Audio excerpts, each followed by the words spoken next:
Recently, I met a candidate who is writing his fifth mains this year. This is his sixth attempt in all. In all his previous mains, he was not able to break the jinx of the main stage and appear before the interview panel at Dholpur House.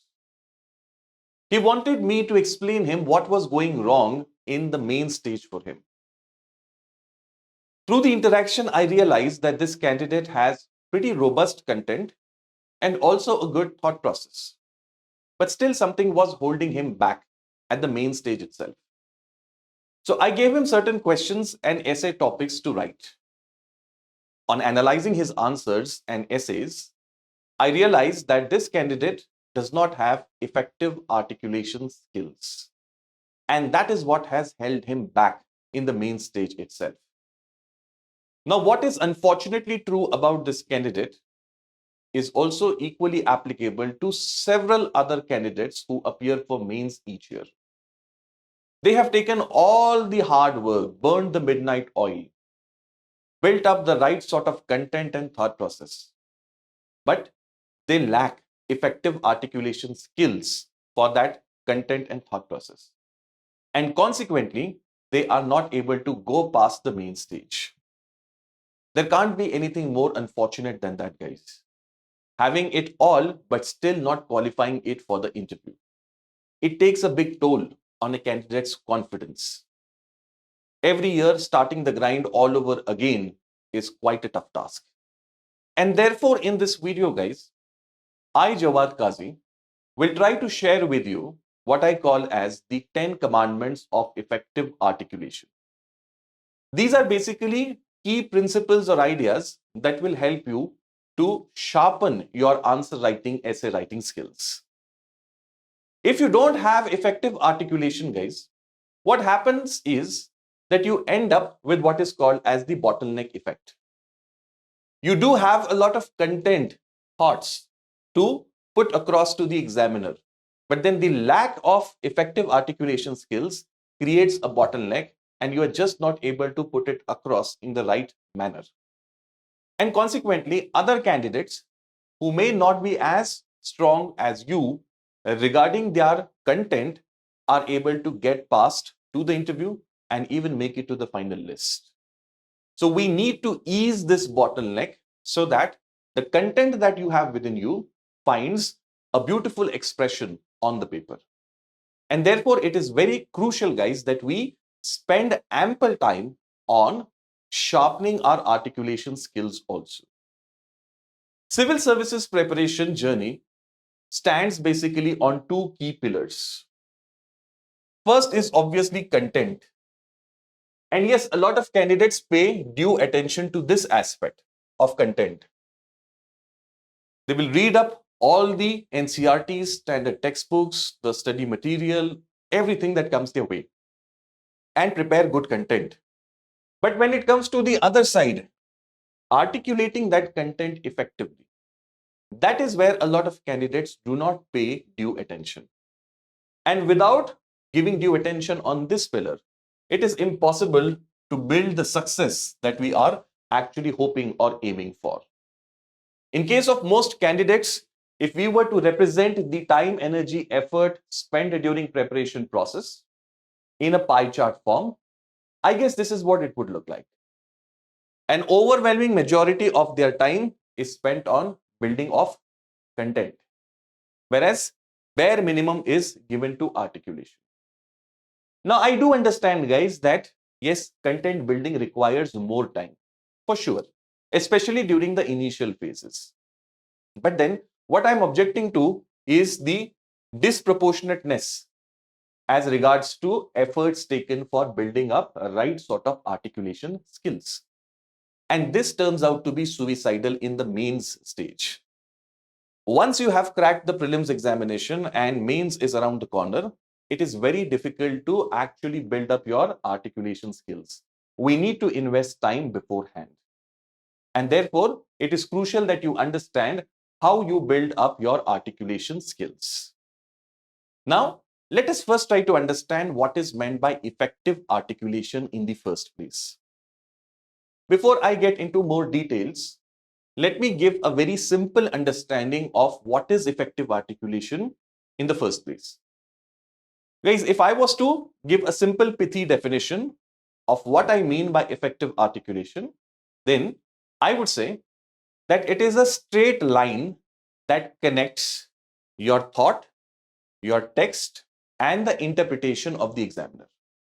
Your thought, your text, and the interpretation of the examiner, when they are aligned, when they are synchronized, then that is what we say or call as effective articulation.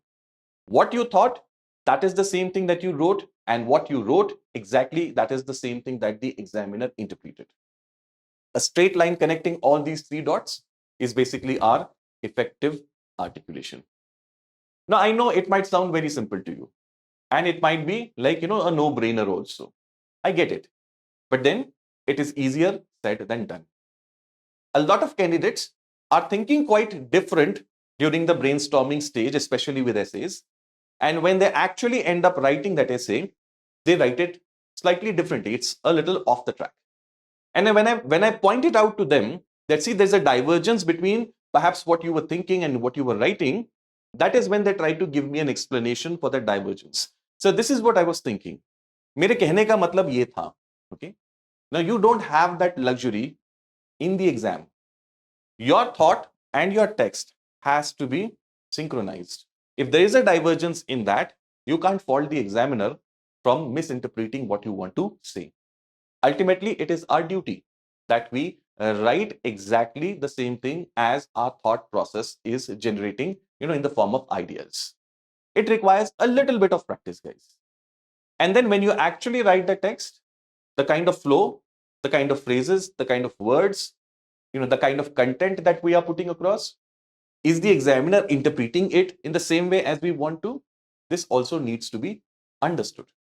So when all of these three things are in line, we call that as effective articulation. Now, I hope you have understood this idea at the core, what is meant by effective articulation. Now let us see what is meant by effective articulation more specifically in the context of civil services examination. What is effective articulation? It is about three things, guys. Basically conveying a message. Through your mains answers and your essays, the examiner wants to meet you. Okay. Now, meeting, of course, not physically, but then the person that you are. They want to see who you are. And that can be seen through how you think. What is your thought process? On given topic, what is the kind of thought process that you have? What do you have to offer on the given statement given in an essay topic, or for that matter, a question in the main stage? Okay? So basically at the core, we are conveying our message, our thought on the given question or essay. Okay? It is the central idea or premise that we base our answer or essay upon that is being looked at. What do you think about Uniform Civil Code being implemented in India?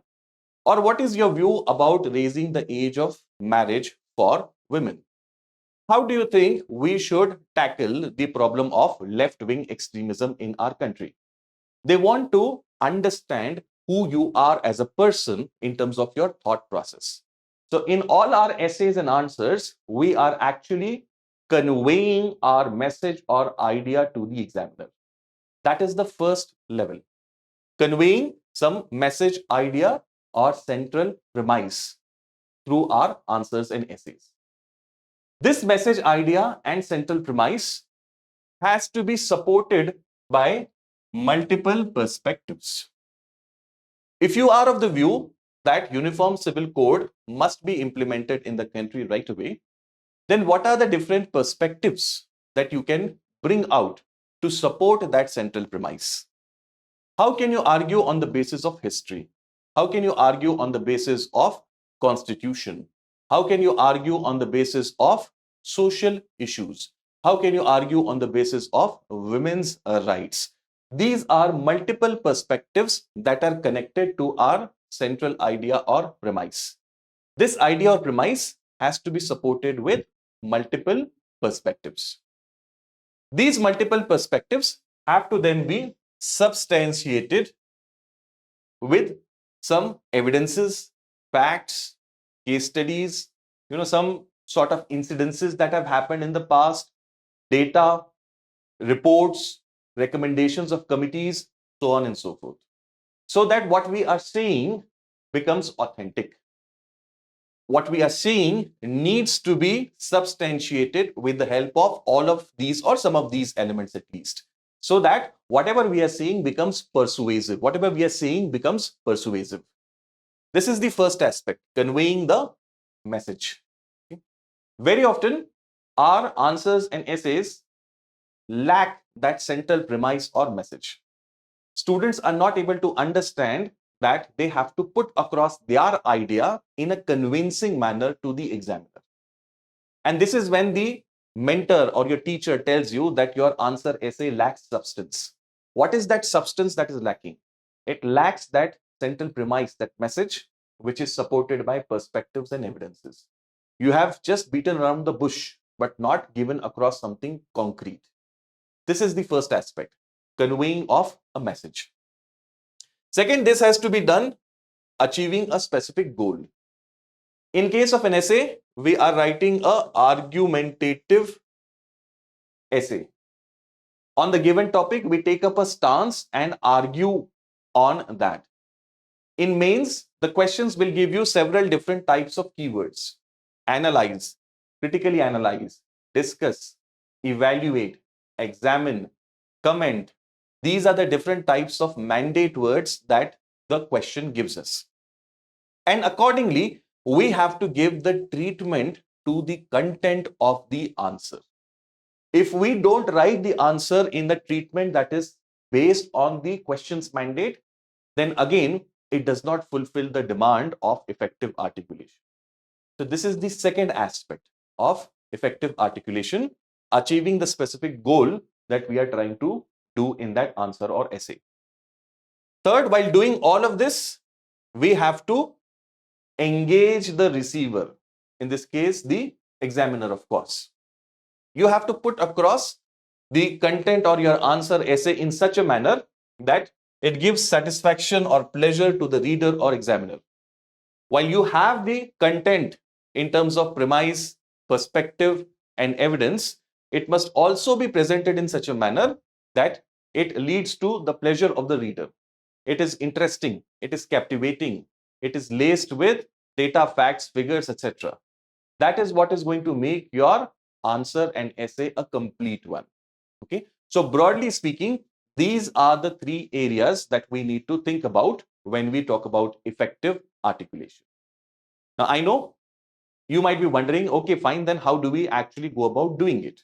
Okay. So let us now talk about the 10 commandments of effective articulation that will help you to write good answers and essays, that will help you to write effectively. Now, why do I use this term 10 commandments of effective articulation? Of course, most of you would be knowing about this concept, but let me just briefly tell you about this. When Moses was coming out of Egypt with his community and migrating back towards the homeland of Palestine, along the route in the Sinai Peninsula, he was called by God, according to biblical and Abrahamic religious sources, on a mountain top and given 10 commandments, which he and his community were supposed to follow.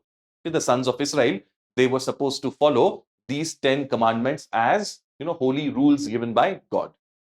So from that time on, the English language has borrowed this concept of 10 commandments, or commandments for that matter, which basically mean some essential principles that you must always adhere to.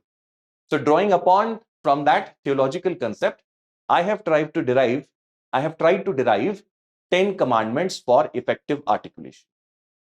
Let us now start with the commandments one by one. The first commandment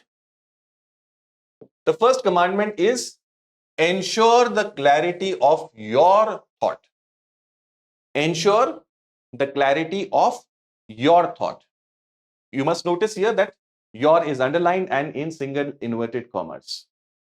The entire civil services process, guys, is designed in a manner to actually exfoliate your personality and try to look at you, what you are as a person at the core. What is your thought process? How do you look and approach at things? UPSC is keen to know and understand that. But a lot of times, candidates just don't realize the importance of this. They are all after mugging up content and facts from different materials. As the attempts go on increasing, the content and material goes on piling up. But what does not increase is the thought. Okay. The pyramid of our preparation is inverse. You collect a lot more content, read even less, revise even less, and think even little. And articulation is often completely neglected. This pyramid, this inverse pyramid, needs to be checked. I suggest that you keep yourself limited to few sources. About 3 sources for one topic is more than sufficient for us. And instead, give more time on contemplating on the content that you have read. Let your mind wander freely. Let your mind ask questions to the content that it has read. Let it apply those knowledge, those learnings to different real life situations. That will develop the neural pathways to understand what you are reading. That will develop your own clarity of thought. This clarity of thought really shines out on the paper, guys. If you have clarity of thought, it reflects on the paper. Your answers become a breeze to go to read through. If you don't have clarity of thought, then the examiner has to spend a lot more time in trying to decipher your answers and essays. This naturally makes the examiner irritable. We have to make the job of the examiner very, very easy. And for that, that clarity of thought is very crucial. That you in your answers, your essays has to stand out. It has to be visible. So when you are studying, guys, constantly keep a check on yourself. Are you able to understand what you're studying? Are you able to put it across in your own words? Do you have your own thoughts being generated on the content that you are reading? If you're reading about the violence that is going on, say in Manipur, are you able to articulate your thoughts on it? What do you feel? What is your opinion? What needs to be done in these kind of cases? Are you able to reflect yourself in that answer essay? If yes, then you can develop that connect with the examiner. If you're not able to put across yourself, your thought in your answer and essay, then it becomes difficult to develop that connect with the reader or examiner. And that is what leads to average or below average marks. Average or below average marks are not going to help you to reach the interview stage and qualify in the final list.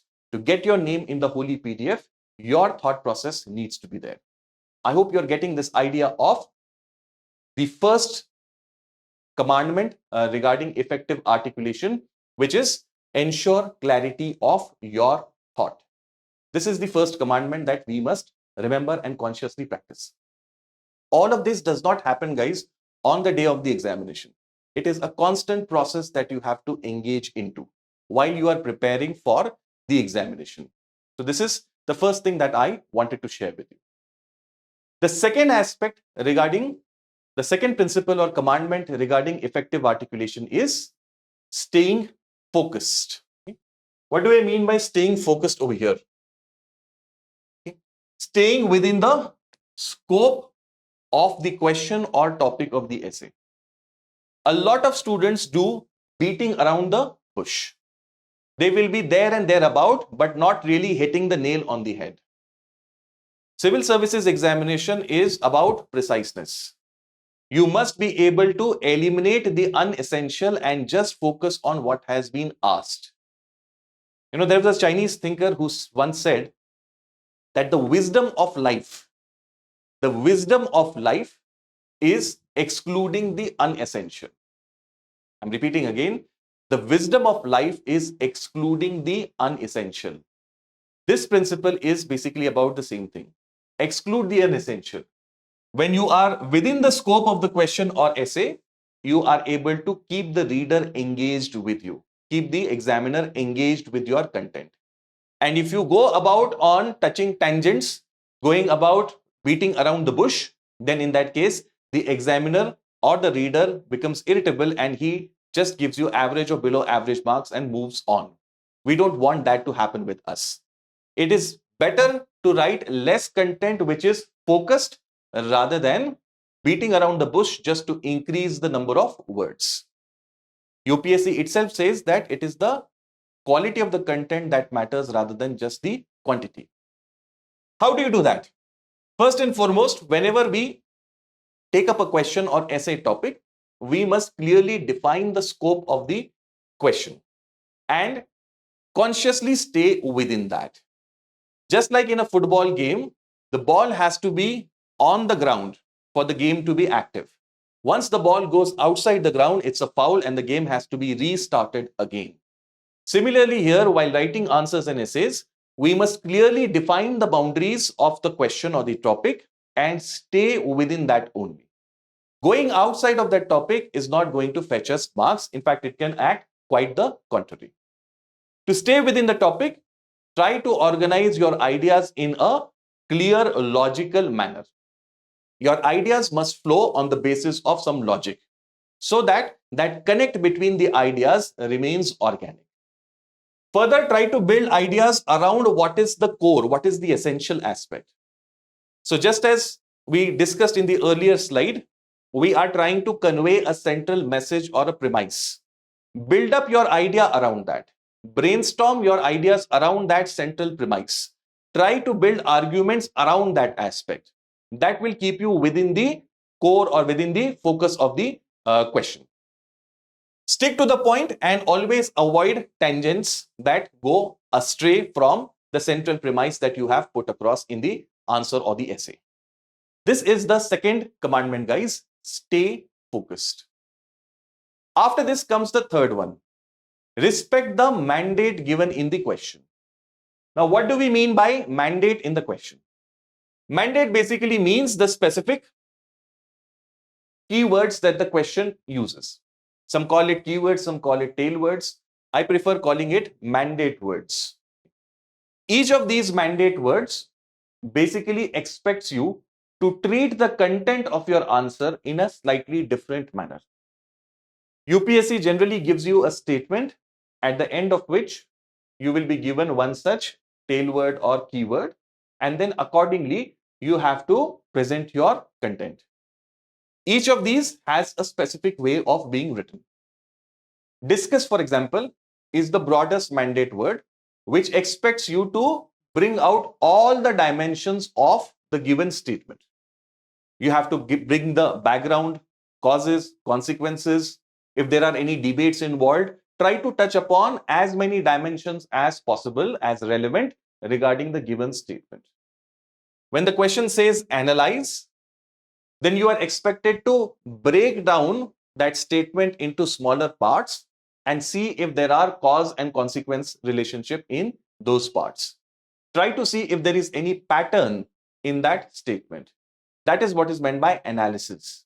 Ana means break and lysis means down. So in analysis type of questions, we try to break down the question into simpler parts and see if there is any cause-effect relationship, if there is any pattern in the content that emerges. That is how we deal with analysis. When we say critically analyze, or whenever the word critically comes with a mandate, then we start from a neutral point. That is, we try to be as objective as possible, try to be as unprejudiced as possible, and evaluate on the basis of evidence the given statement. At the end of it, whenever the question is asking you to critically look at something, you are expected to give your comment also. What is your view based on the analysis that you have given, the examination that you have done? In the end, you are expected to give a comment also. So there are several such mandate words that UPSC uses. In a separate video, I will try to explain each of these mandate words and what sort of treatment you need to give to your content when such mandate words are asked. To give you a simple analogy, guys, a 2-minute noodle can be cooked in many different ways. Okay? There can be several hundred ways of cooking a noodle. Okay? The content, that is the noodle, remains the same. But what is changing is the treatment that we are giving to it. And that changes the taste. of that total. Similarly, in terms of our answers also, very often the content is going to remain the same. With these mandate words, what is going to change or vary is the treatment that we give it. So we have to understand what sort of treatment each of these mandate word entails. Okay, understanding that treatment will help us to give justice to the mandate words that UPSC has used. Okay, now how do you actually improve on this idea? Try to take up questions from questions which use several of these mandate words. So try to write one answer at least with which is based on one of these mandate words. Get it reviewed from your friends, from your teachers, from your mentors, and self-analyze it also. A lot of students make the mistake that they don't take the effort of critically analyzing themselves. The best, you can say, analysis is self-analysis. If you yourself try to look at your answers and essays objectively, that will help you immensely to understand where you are basically going wrong. What are your strengths and weaknesses? Okay. So henceforth, always try to remain conscious about the mandate that question has given us. This is our commandment number 3, respect the mandate. Then comes commandment number 4, keep it simple. Einstein had once said, if you can't explain it simply, you don't understand it well enough. One of the topic that UPSC had also earlier given was simplicity is the ultimate sophistication. It is applicable in civil services, answer writing, essay writing, like perhaps nowhere else. The expectation that UPSC examiner has from us is that we are able to write in a very simple and effective manner, direct and to the point. A lot of candidates make the mistake that they think that they are supposed to write a lot of complex stuff in flowery language, and that is what is going to impress the examiner. Quite the contrary to it, a UPSC examiner will be expecting you to write direct to the point content. It has to be simple, it has to be easy to understand.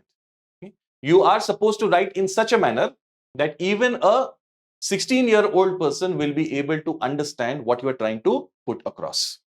Simplicity enables you to develop an organic connect with the reader. If your writing is complex, if it is abstruse, then you will not be able to connect with your examiner, with the reader. I mean, this is in general also. So always try to keep your writing simple. Now, writing simple does not mean that you dumb down your content. Okay? Writing simple here only means that it has to be presented in such a manner that the reader can easily understand what you are trying to say. You don't create unnecessarily ambiguities in your writing. That is what I mean by writing in a simple way. Now, how to do that?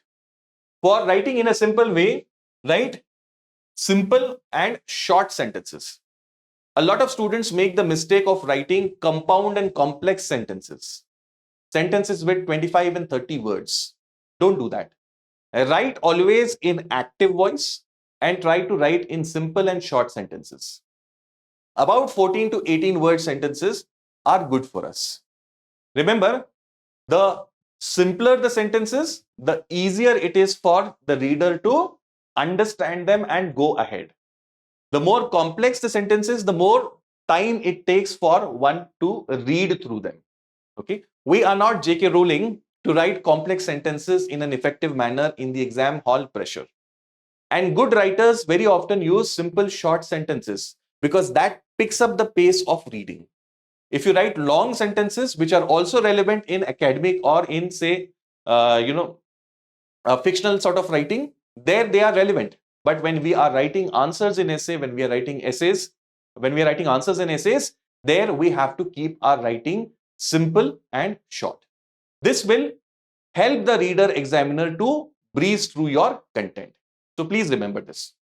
A lot of students also make the mistake of trying to bring in unnecessarily difficult words. The words that you use have to be such that any common person with basic knowledge of English can understand and relate to. You don't have to use flowery language at all. So don't take the effort of consciously incorporating tough or difficult words. Try to use simple words only in your writing. Then cohesive and short paragraphs. Now, while writing answers, of course, these days in general studies, you ought to or you have to use point form. In some questions, a paragraph form can be a better way of writing, but that is more a call of judgment. Generally speaking, you are going to write point form answers in general studies. In case of essay, of course, you are expected to write in paragraph form. So in essays, try to develop cohesive short paragraphs. Paragraphs which can be easily understood and revolve around one idea. In one paragraph, we try to put across one idea. There is one central topic of one paragraph. One paragraph will have one claim sentence. That claim sentence will have some evidence, and that evidence will have some explanation. So in this form, we can write paragraphs. 3 to 4 sentences paragraphs are beautiful to actually put across your point in a succinct manner. So try to develop such short and cohesive paragraphs in your essay. This is how you can make your writing, guys, simple. This is the 4th commandment. Keep it simple. Then comes the 5th one, which is very crucial, which is keep the flow right. Flow is what keeps the reader riveted to your writing. This is very much like movies, guys. When you watch a good movie, from the very start till the end, it keeps you riveted. It does not give your mind the chance to actually escape from that movie. It gets hold of you. That is what a good flow does.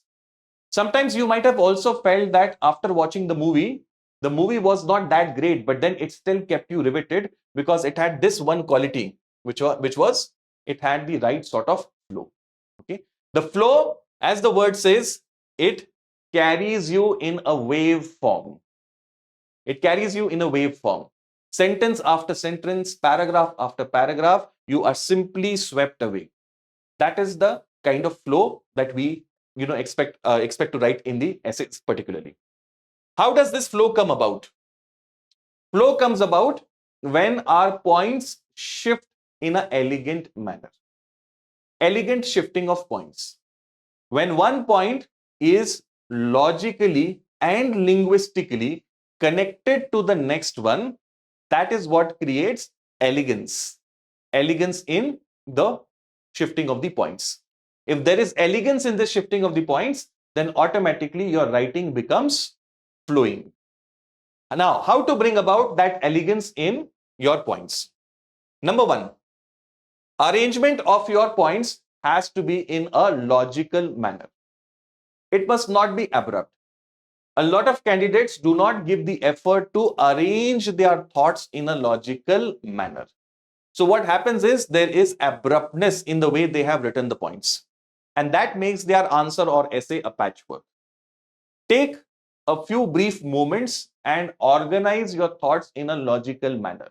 That is the first thing that you need to do. Now, how do you organize that? It can be done in terms of importance of the points. Say you write about the most important point first and then go about writing other points one after another in decreasing order of importance. This can be one way of doing it. Then you can also arrange your points in such a manner that there is some kind of time-based arrangement to it. So you start with ancient, medieval, modern, contemporary. This can be an arrangement. That is one way of doing it, time-based arrangement. Then you can also do it in terms of space or geography. Okay, so you're talking about something at a local level, then at a regional level, then at national level, then at international level. In this manner, you are trying to arrange your content. That can also be one way of doing it. You can also do it in terms of the individuals involved. It can be related to an individual internally. It can be related to a community. It can be related to nation, society, humanity at large. In this manner, also points can be arranged. So there can be many different ways in which your points are arranged. When you arrange points in some logical manner, then that helps to build that smooth flow. Okay, so take efforts to organize your thoughts in a logical manner. Then structuring of the sentences. The sentences have to be structured in such a manner that they are building up the flow. One thing leading to the next. One sentence forming the base of next sentence. That sentence forming the base of the following one. In this manner, when the content builds up, that creates flow in your writing. If the content is abrupt, if the sentences are abrupt, if they are not leading to the next sentence, if a paragraph is not leading to the next paragraph, then the flow becomes choppy. And whenever there is choppiness in the flow, the mind of the reader can escape from that aspect, from that reading aspect. So don't let that happen. Try to ensure a smooth flow through proper structuring, organizing of your content as well as of your articulation. So structure of sentence. Then cohesive and short paragraphs. We have discussed this idea earlier also. Cohesive and short paragraphs. One paragraph should deal with one idea. Try to develop brief, concise paragraphs. 3 to 4 sentences based on one topical statement. You take up one claim in one paragraph and try to develop that claim through evidence and explanation. Once that is done, move on to the next one. Create anticipation in your writing. Anticipation, what is going to come next? When you end a paragraph, try to end it on such a note that it is linked to the next paragraph. Use signposts, use connecting words to connect the paragraphs so that your writing becomes flowy. Otherwise, what happens is the paragraphs that are written in your essays and sometimes answers also, they appear as patchwork. Use signposts. Tell the examiner how thus far you were discussing, say, arguments. Now you are getting into the challenges associated with the wisdom of the topic. Once the challenges and solutions are done, then you can talk about the counter side of the essay's topic. When you use a signpost of a sentence or two telling now the transition is taking place to this part of the essay, that helps the reader to relate the macro flow of the topic. So in this manner, guys, you can try to develop the flow in the topic using connecting words and using signposts. So these are the 5 commandments out of the 10 commandments that we have discussed thus far. Commandment number 1, ensure clarity of your thought. Number 2, stay focused. 3, respect the mandate. 4, keep it simple. And 5, get the flow right. These are the 5 commandments. A quick revision of those. Now let us get on with the next commandment, which is the 6th commandment. The 6th commandment is brevity is the key. Brevity is the key. Shakespeare had once said, guys, that brevity is the soul of wit. UPSC gives us very less space in terms of words to put across our content. You may be surprised that, sir, we have 1000 words to write an essay, 150 to 250 words for writing an answer, and you're saying that we have less space. Yes, we have less space because we are trying to connect multiple aspects of that question, of that essay. And trust me, if you are able to develop a right thought process, I'm not saying content everybody has. If you are able to develop the right thought process for answers and essays, you will find it difficult to put across all of that thought process in 150 words. Mark Twain had once said that he was invited as a keynote speaker for a program. He said, if you want me to give a 2-hour long speech, then I can give it right away. But if you want me to give a 5-minute long speech, then I need 2 weeks of preparation. Can you see the contrast? He said that if you want a 2-hour long speech, then I can give it right away.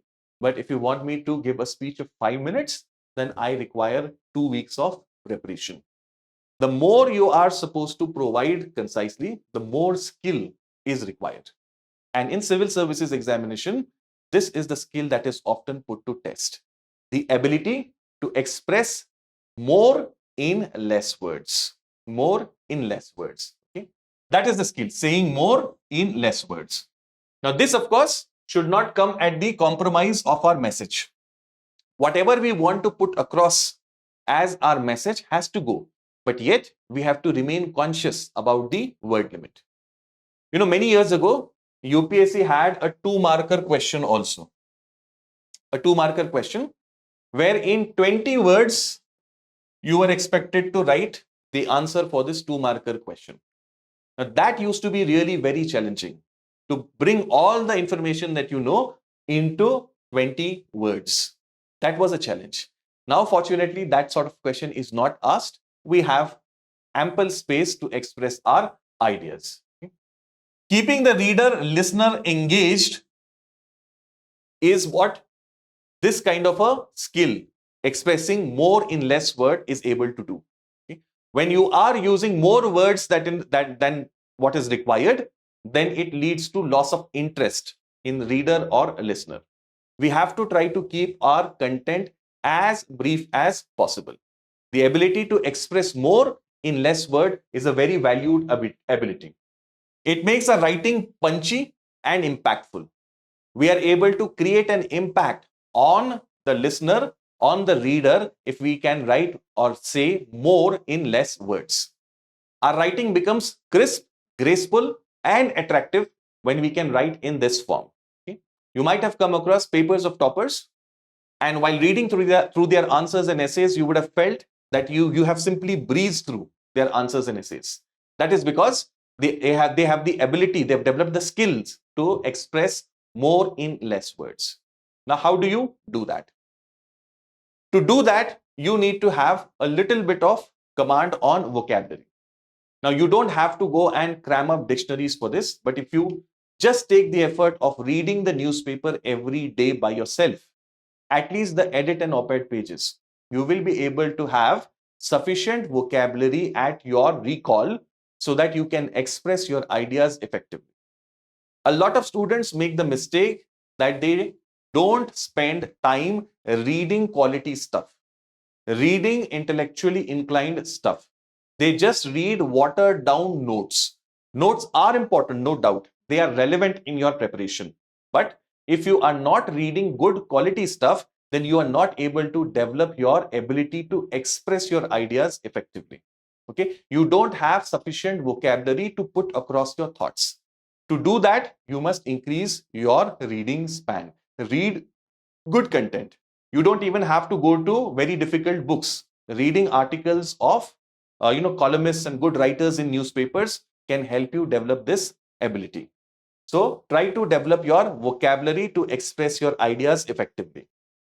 Then the ability to express content in terms of keywords.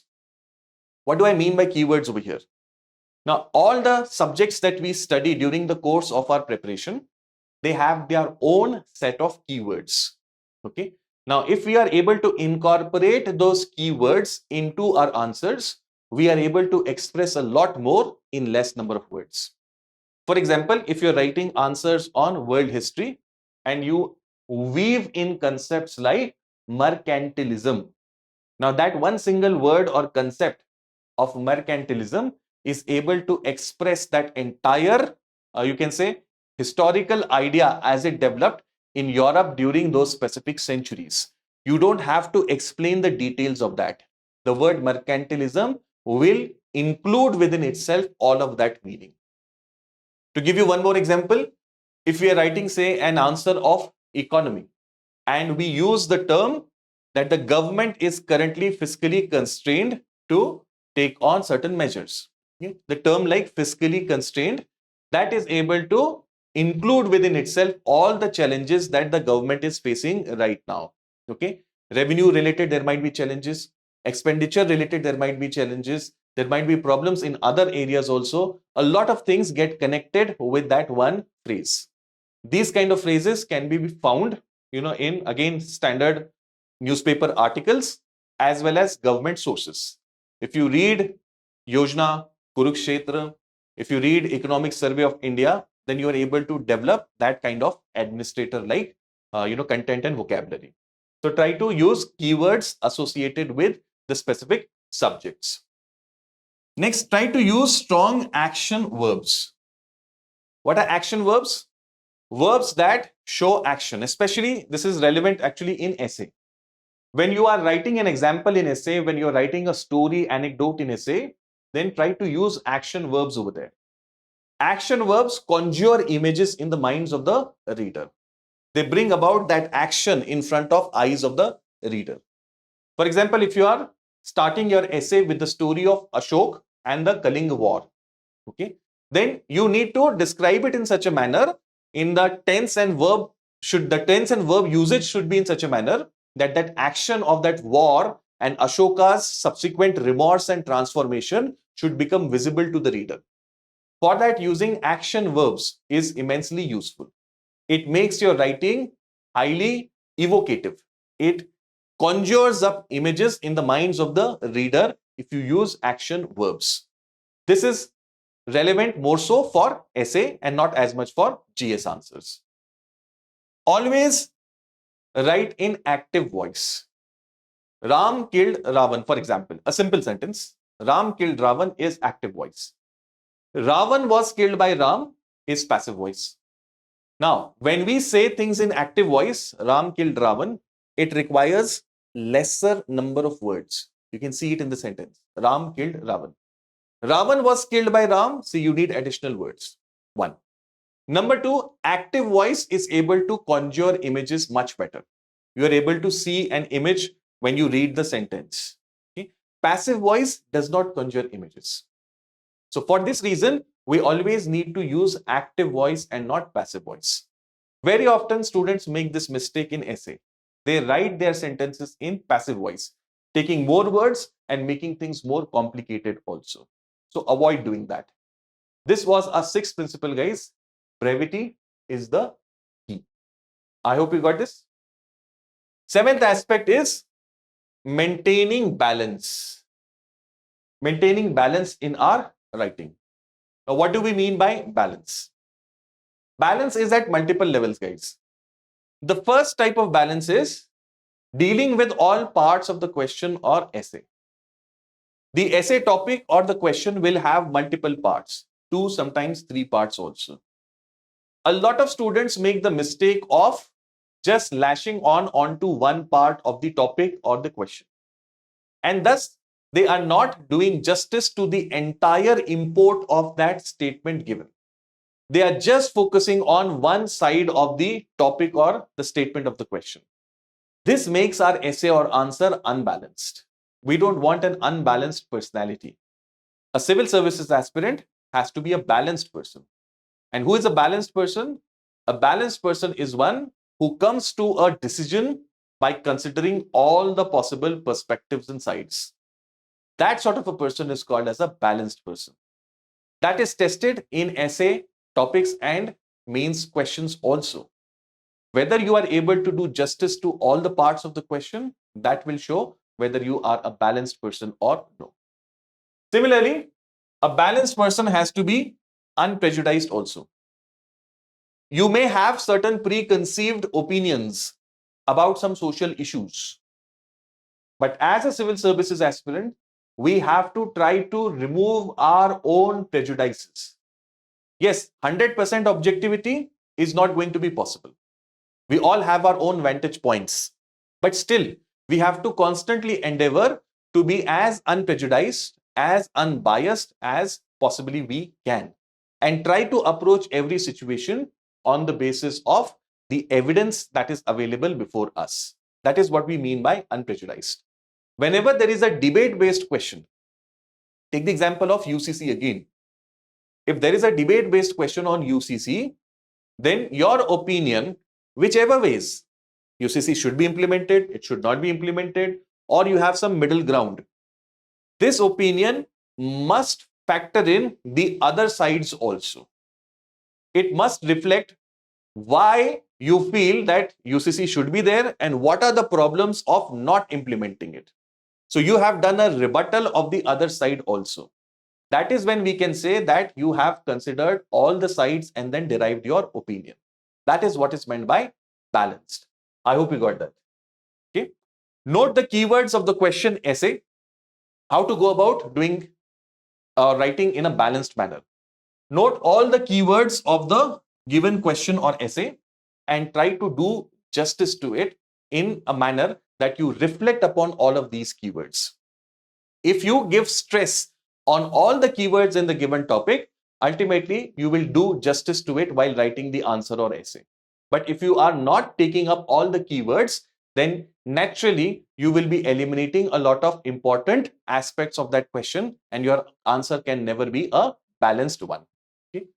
After focusing on all the keywords, structure your answer or essay appropriately, giving justice to all the parts of the question, all the keywords of the given topic.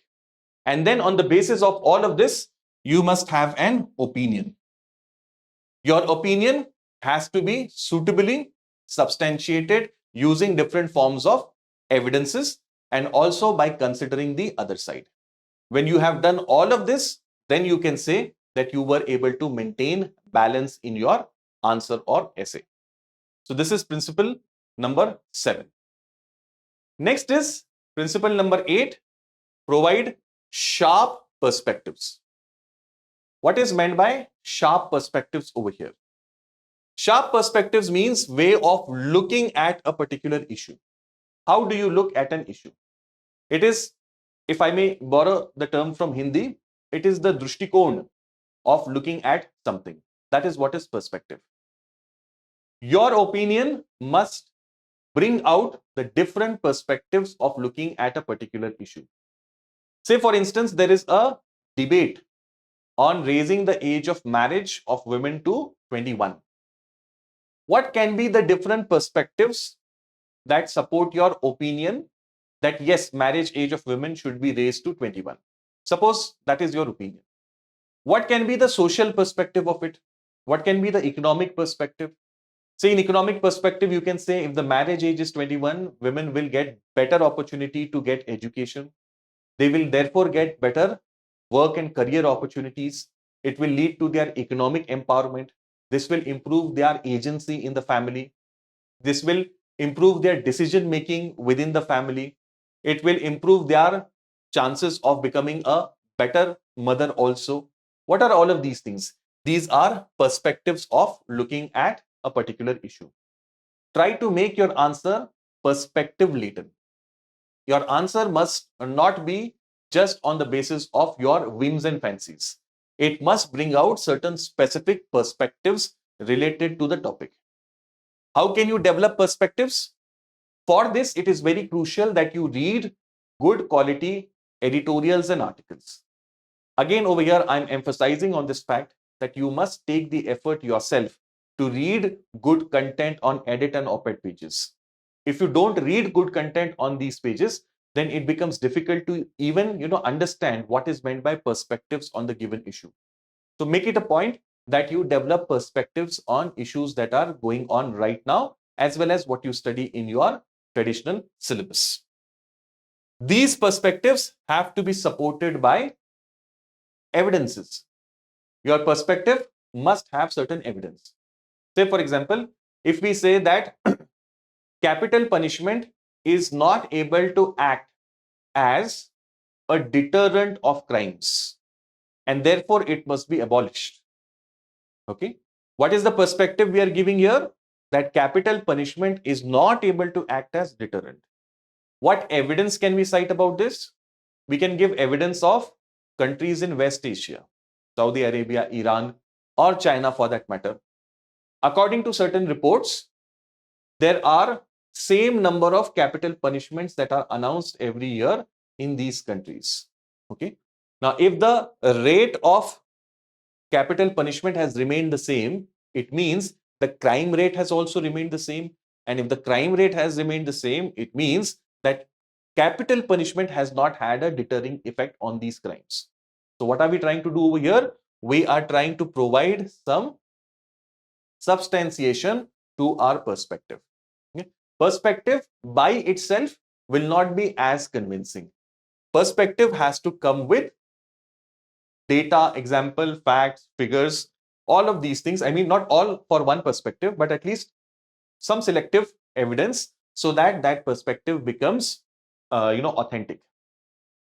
Wherever possible, try to give reference of where you have got that particular example from, where you've got that data from. Is it a RBI data? Is it a Ministry of Finance data? What report has cited these figures? So try to provide references in brackets wherever you can. This brings authenticity to our writing. It makes it convincing and persuasive to the reader, and also it makes it quite contemporary. When we bring in latest examples, data, facts, figures, etc., all of this makes our writing, our answers and essays contemporary. Our writing does not appear to be stale. So this is principle or commandment number 8, provide sharp perspectives. The next commandment, commandment number 9, is provide solutions. UPSC expects candidates to have, certain qualities. In that is, you must be prospective. Prospective. What is meant by prospective?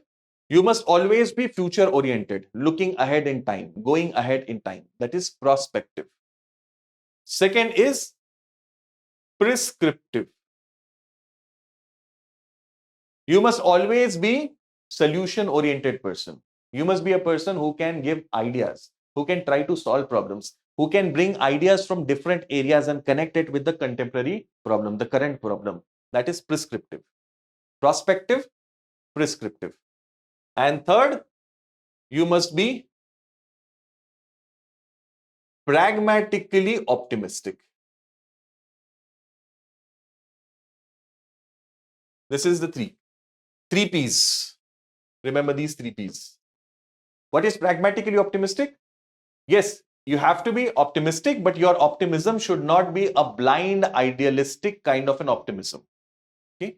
You are an administrator and not just an intellectual thinker who has the freedom to think anything in the imaginary world. Your thought process must be guided by what can practically be done or achieved. Okay, so that kind of optimism we require. It is not a blind optimism, it is a pragmatic form of optimism. Got this idea? So these are the 3 P's. Based on these 3 P's, you must try to provide solutions and ideas in your answers and essays. Providing solutions and ideas tells the examiner that you are a person who has leadership quality.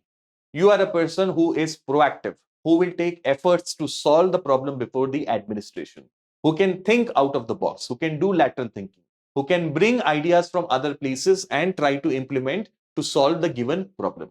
And this is a very important asset for an administrator, being a solution-oriented person and not a problem-harping person. We want solutions and ideas. So even if the question may not have directly asked, in the conclusion, we can quickly give some solutions and ideas. If the question specifically asks, then we have the full liberty to bring about as many solutions and ideas as possible. Same is with essay also. The essay topic will not specifically ask you to give solutions, but what are the challenges in implementing the wisdom of the topic and what can be the solutions on those challenges, that we can definitely touch upon. This sort of a person who is solution oriented, he comes across as a person who will be an asset in the team, who will bring cheerfulness, who will bring optimism, who will bring energy. That is the kind of person we need in the administration. So our commandment number 9 is practice prescriptive approach, or you must give solutions in your answers and essays. Now, then this brings us to the last commandment of effective articulation, which is make your content interesting. This is more so relevant for essays. Your content must be such that it attracts the attention of the reader or examiner. Your content must captivate the attention of the examiner. Remember, guys, this is ultimately a competition. You are there to outsmart, outthink, outfox your competition. Your paper has to stand out vis-a-vis others. You have to develop that killer's instinct. That how will my introduction be different from others? How will my body be standing out vis-a-vis others? How can my conclusion be more impactful than others? That approach you must have. For that, try to make your writing more interesting. How can you make the writing interesting? Let us say, in the introduction, in your essays, particularly, you can start your essays with some good story, some anecdote. You can start with some case study, which is relevant to the topic. That will make your introduction more impactful. You know, in English, they say first blow is half the battle. First blow is half the battle. If you give the right first blow, then half the job is basically done. While this may be a bit of exaggeration, but definitely there is immense worth if you're able to write a good introduction to your essay. So try to develop the art of telling a story in a very crisp and brief manner. In 4 to 5 sentences, you must be able to tell a story relevant to the topic. You know, I suggest what is called as, what I refer to as the car model. Car model of writing a story or case study in essay. What is this car model? The first C stands for condition.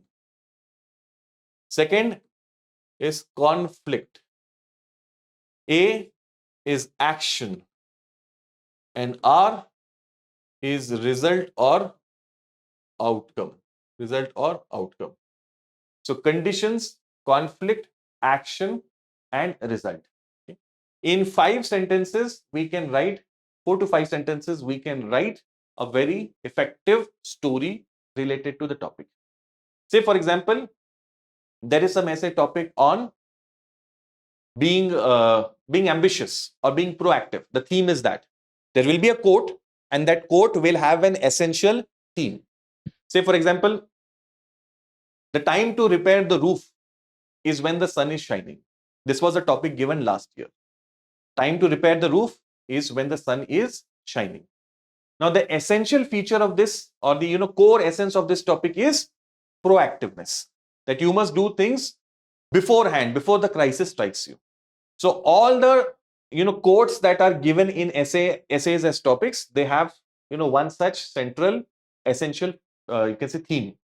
So once you understand what that essential theme is, you can easily build a story around it using this formula. Say we take a story of a imaginary girl, Bimla. Now let me keep it topic neutral. How can we build a story of Bimla? Now, in conditions, in the first sentence, we can talk about the conditions that Bimla is facing.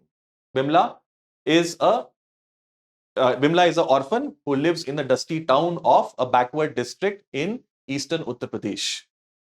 Her family is regressive and does not believe in educating the girl child. What is this? Conditions. Second, conflict. Bimla, on the other hand, has an ambition of becoming a doctor. Despite all the odds in the family, all the challenges that she is facing in the society, she wants to fulfill her dream of becoming a doctor. So there is a conflict in her story. Third, action. Bimla enrolls in a local class and supports herself through evening tuitions so that she can fulfill her dream of becoming a doctor. With tremendous effort, she is able to appear for the NEET examination and clear it with good result. Whatever you can build the story in that form. So that is action. We saw the conflict, we saw the condition, we saw the conflict, then the action, and then comes the result. Okay. Ultimately, Bimla was able to secure admission in a prominent medical college and fulfill her dream of becoming an MBBS doctor. In these 4 to 5 sentences, we have built a story on, say, this can be linked to resilience, this can be linked to, ambition, it can be linked to many themes. And based on the specific demand, you can modify the story also. Okay. In this manner, you can start your essays with such fictional stories as well. You can take up real case studies too and use the same formula for it. So try to develop different ways in which you can start your essays. That will make your essays interesting. You can also do the same with answers, but there you'll have very less space and time. So you can use data, you can use quotes to start your answers so that they become more engaging and appealing. After this, to make your essay answers interesting, try to bring an interdisciplinary approach. Don't be a one-trick pony. Try to connect the content of your answer to multiple different subjects. When you're able to connect, the content of your answer or essay to different subjects that you have studied in the course of your preparation. That reflects an interdisciplinary approach. It makes your answer essay a much more interesting one. Don't try to hold yourself down to that subject alone to which the question relates. You can bring in insights and perspectives from other subjects also. You can use quotes, as I mentioned earlier, examples, so that your answer becomes more relevant, authentic. You can also try to present your answer in a more visual manner. Using diagrams, flowcharts, maps, you can try to make your answer more visually and aesthetically appealing also. Diagrams, flowcharts, and maps can definitely be introduced. Try to use these at least in a few answers. So you're writing 20 answers, try to bring in some diagrams, flowcharts, maps. Say one thing in one answer, in say about 6 to 7 answers at least, if not more. Yes, the time is a constraint, but at least in 7 to 8 answers, we can try to bring these visual representations. That will make our answers much more appealing. Similarly, case studies, stories, analogies, these also can be used to make our content more interesting. In this manner, guys, you can use these 10 principles, these 10 commandments to make your articulation more effective. These commandments that we discussed were tailored specifically for the requirement of the examination. I hope you found these commandments to be useful and relevant. If you watched this video till this point, I'm sure you would have found it helpful. I would urge you to like this video, comment in the comment box below, and also share it with your student fraternity so that more students can benefit from it. In subsequent videos, we will dive in and see much more detailed aspect about these different things that we have discussed. Till then, take care and all the best.